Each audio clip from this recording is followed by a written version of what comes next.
Good morning. Happy Saturday. My name is Meghan Maes, and this is Being Civil in Minnesota. This is a place where you can come every Saturday at 10, and I talk about family law issues. I talk about issues with the court system and try to demystify the whole process. I am an attorney licensed to practice in state court in Minnesota. I'm also on the federal bar, and I am a qualified neutral mediator. I like to do this every Saturday because I think there's a lot of great information out there, but I also think that there's a lot of misinformation. I want to make sure that people are getting the right resources and set on the right path. That being said, this does not make me your lawyer. I am not agreeing to represent you, and this is not legal advice. I do get a lot of questions about today's topic, which is on creating a parenting time schedule and thinking in advance about holidays, special events, school breaks, vacations, and how that can fit into your schedule. With Halloween coming up in just 5 days, I'm sorry if that scares some of you. It scares me a little bit.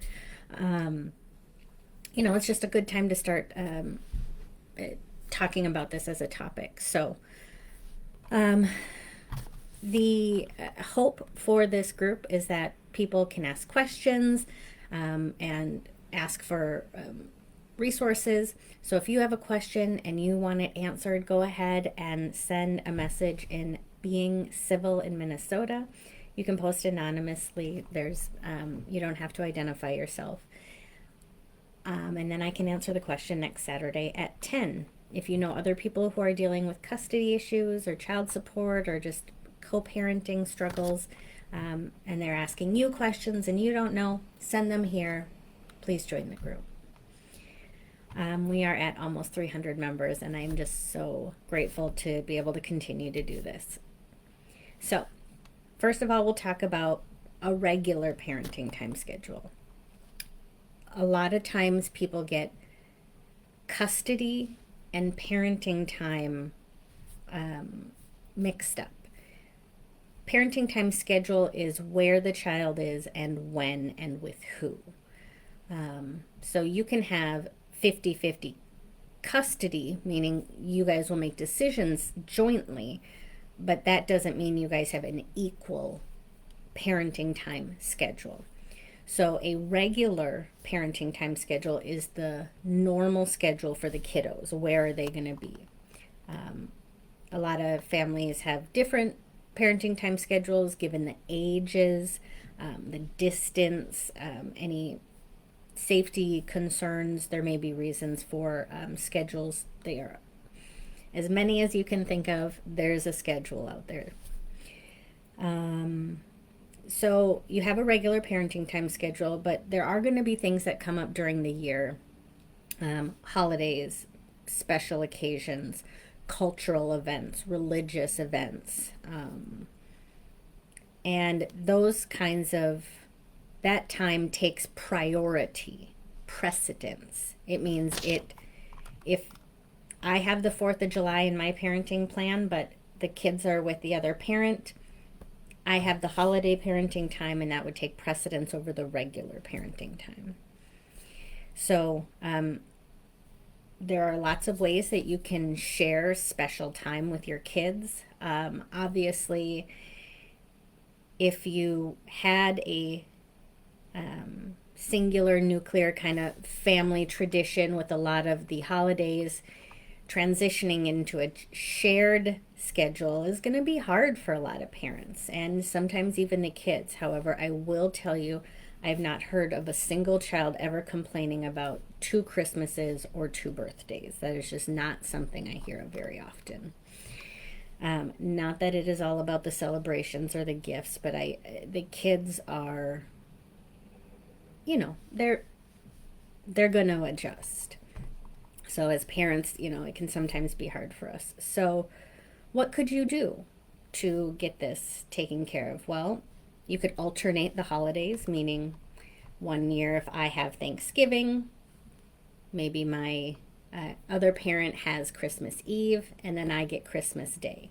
and we would alternate the days that we have identified as special occasion cultural holiday days during the year that one or both of us find important. I had a case once where the parties were not U.S. Citizens, and the country that they came from had a different day to celebrate Father's Day. So if I would have just put in my normal parenting time schedule on the traditional American Father's Day, that wouldn't have accounted for their history and their tradition and their culture. So you want to make sure that any special days of observation or things that you want are in there. You could have birthdays included. If it's important for you to see the kids on their birthday, you may have to share that. Either one parent has half, the other parent has the other half. You would split the day in two. You could alternate it. You could also celebrate on a Saturday. It's really, yes, the day of the birthday is great, but there are also ways that you can create your new traditions and how you want to spend your time with your kids. Another is rotating every other year. So if I did have Thanksgiving this year, maybe next year my kids will be with the other parent, and then I'll have them Christmas Eve and they'll go for Christmas Day. And that way, at least every other year, I get to do the traditions that I want to with my children. I will tell you that my family has been incredibly amazing and supportive. I've been divorced, and I come as a child of divorce, and so I know what it's like to travel long distances to see friends and family for the holidays. And I promise you, it was a lot of driving for my dad. Thanks, Dad. But it will get taken care of if you plan enough in advance. So right now that I've been divorced and I'm co-parenting, my family's been really great about saying, hey, I don't have my kids this year. I would really love for the cousins to get together. Can we do Thanksgiving on Saturday this year? And most of the time, it's really not that big a deal. So pre-planning, thinking in advance. Maybe you don't get the actual holiday that you love, but maybe you get to have a new tradition and celebrate it maybe on a different day. All right, so one other consideration when you're doing holidays is who's going to do the transportation. Could be real easy if you are getting along and working well together and live near each other, but if it's a longer distance, if it's not your holiday, it's like, well, why should I have to travel? So, but you want to make something that's consistent, right? So if it's not your holiday and you don't want to travel and you want the other parent to come and pick up the kid, drop off the kiddos at the end, then when it's your holiday parenting time, then that would be the same for you. You would go pick up the kids at the start, and then you would bring them back at the end. So just figuring out a specific time and a location for the exchange will be very important. And you don't have to overcomplicate things, but you do also want to make sure that if you guys don't agree, or if the other parent has a new partner with a different schedule and now everything has to change, it's like there can be room for discussion, but there also needs to be a fallback plan if you guys can't come to an agreement. All right, what about school holidays? The time should be clear. If it is going to be scheduled, the special occasion time is going to be scheduled around a school holiday. Is that at school dismissal?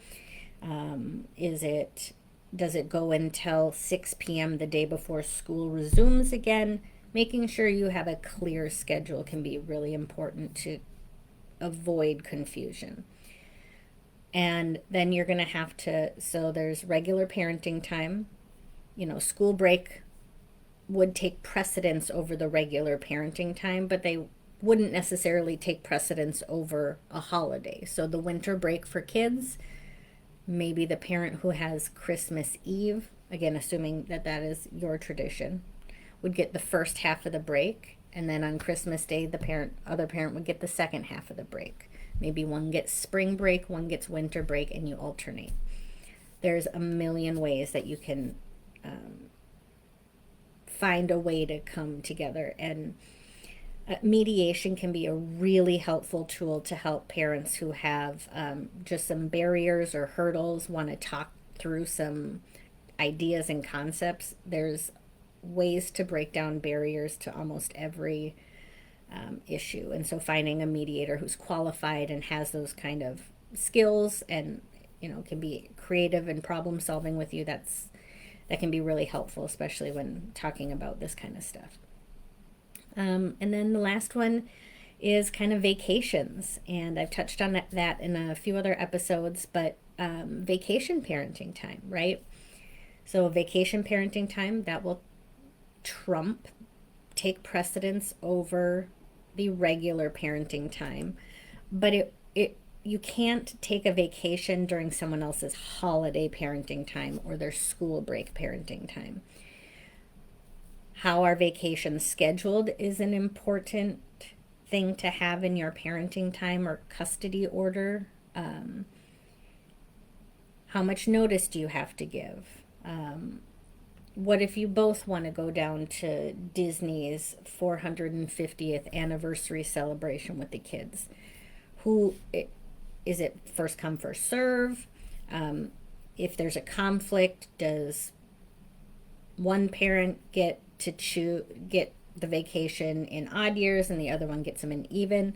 Just any kind of way to just resolve the conflict, and avoid having to go to court can be a really good thing. If you're going on vacation and it's out of the country, you may need a passport. There are certain rules where permission is needed to authorize the granting of a passport for children. So you'll want to make sure that you're in contact with the other parent and that you have this done well enough in advance, because passports is a process that the timing you don't have any control over. So you'll want to get that in as soon as possible. Talking to parents about getting passports before booking the vacation, making sure everybody's on board, always a good best practice. So I hope everybody is staying warm. We got a frost down here in southern Minnesota, so we got lots of exciting leaf raking and things that we get to do today. So hopefully you guys are doing well. And if you have questions, go ahead and post them here. Don't forget to join the group, Being Civil in Minnesota. And I will see you next Saturday. Take care.